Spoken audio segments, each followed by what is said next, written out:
vimos então que esses avivamentos que sucederam,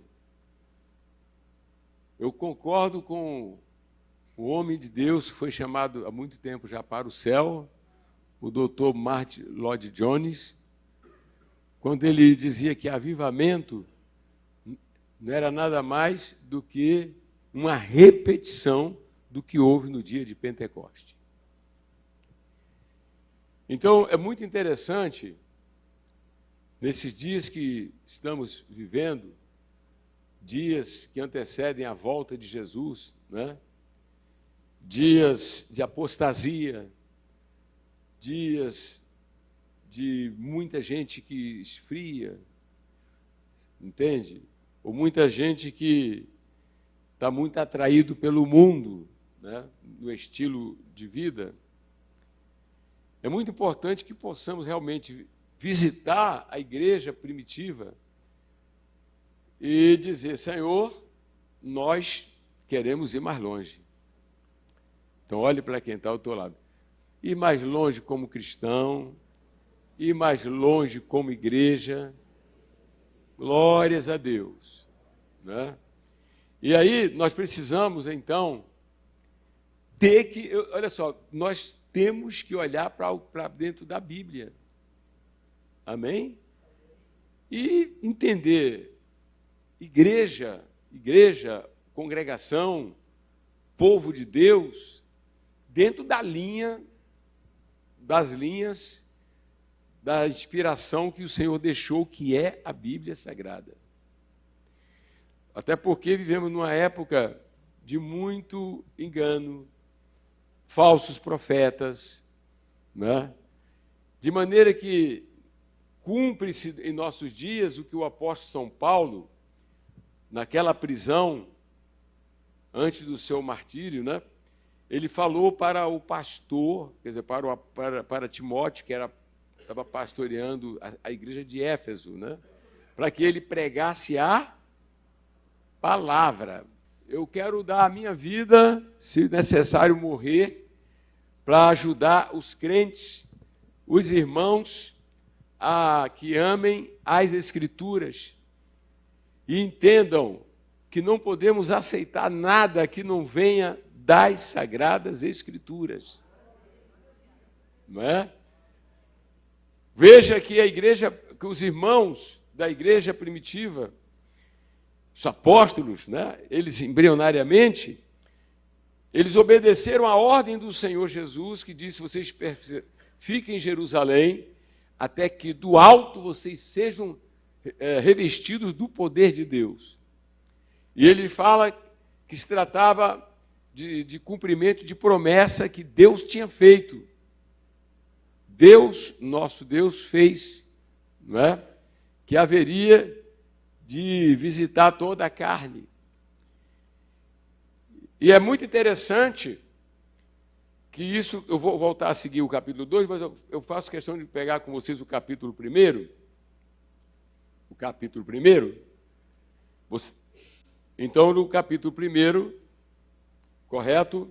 O Senhor Jesus ainda está com eles, está dando as últimas instruções depois da sua ressurreição e antes da sua ascensão.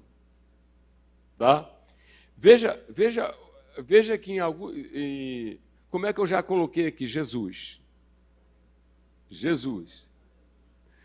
Se eu falei ressurreição, significa que ele morreu. Se ele morreu, então eu tenho que estar muito atento por que ele morreu.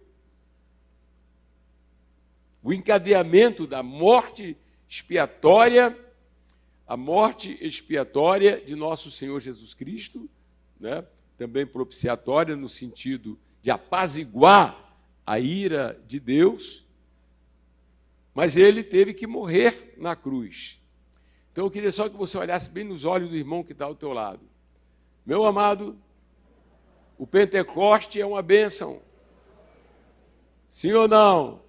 Os milagres que vieram também, as conversões, mas tudo isto, presta bem atenção, Igreja Viva, tudo isto, porque o grande plano da salvação libertação do estado da nossa condenação, que Deus planejou através da morte de nosso Senhor e Salvador Jesus Cristo. Nós precisamos de avivamento para poder perceber as grandes verdades do cristianismo que têm sido escondidos, oculto através de liturgia, através de apenas um momento que parece que as coisas aconteceram, mas nada muda.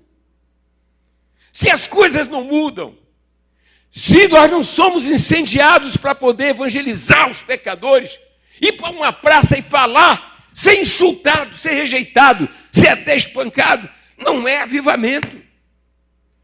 Quem quer avivamento? Levante a mão. Quem quer o verdadeiro avivamento? Quem quer o verdadeiro avivamento? Então, precisamos assumir um compromisso de querer conhecer as grandes verdades de um homem chamado Jesus, que sendo Deus não teve por usurpação ser igual a Deus, deixou o trono de glória, o lugar de amor, lugar de bondade, lugar de santidade, lugar de pureza, e veio se tornar um homem e desce a esse planeta para ser cuspido no rosto, para ser rejeitado, para ser ultrajado, mas veio. Eu quero acordar você para a pessoa de Jesus de Nazaré, porque a gente pensa que tem muita gente que está salva e às vezes não está. Precisa, cara, vocês estão entendendo ou não? Se você vier para um culto desse, não sair daqui perturbado e voltar para casa e não olhar, meu Deus, eu sou um miserável pecador, o que é que eu tenho que fazer para ser salvo, perdoado? Foi mais um culto. Foi mais uma reunião evangélica. Você não pode ficar confortavelmente com a situação que está acontecendo no mundo. Os abortos, os assassinatos, as tragédias, e nós não fazemos nada diferente do que temos feito. O teu domingo é sempre uma rotina, é o mesmo domingo. Assisto o meu culto, ouvi uma mensagem, cantei alguns hinos, almocei, agora o problema não é meu.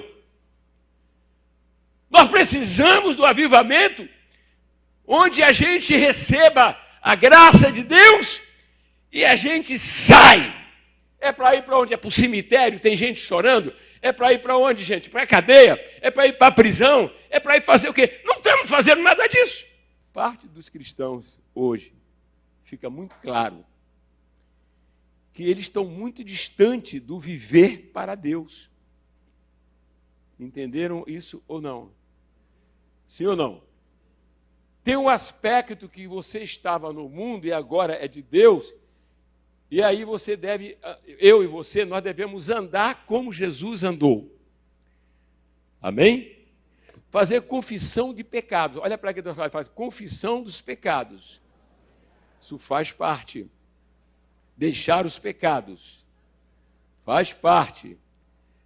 Deixar a idolatria. Faz parte. Se tem alguém que vive roubando, tem que deixar parar com esse negócio de roubar. Jeitinho brasileiro. Meu irmão, quem está entendendo? Quem está entendendo? Ter amante, meu irmão, muda. Tem que ter a sua esposa ou o seu esposo. Quem está entendendo aí? Parece que está assim, o pessoal parece que transtornou a palavra graça, o favor de Deus, ou a palavra amor, né? Amor, e isola do aspecto da justiça de Deus, da santidade de Deus, que para que você tenha comunhão com Deus e tenha relacionamento com Deus, foi pago um preço. Jesus teve que ser rejeitado. Fala assim, Jesus teve que ser rejeitado. O sangue dele foi derramado.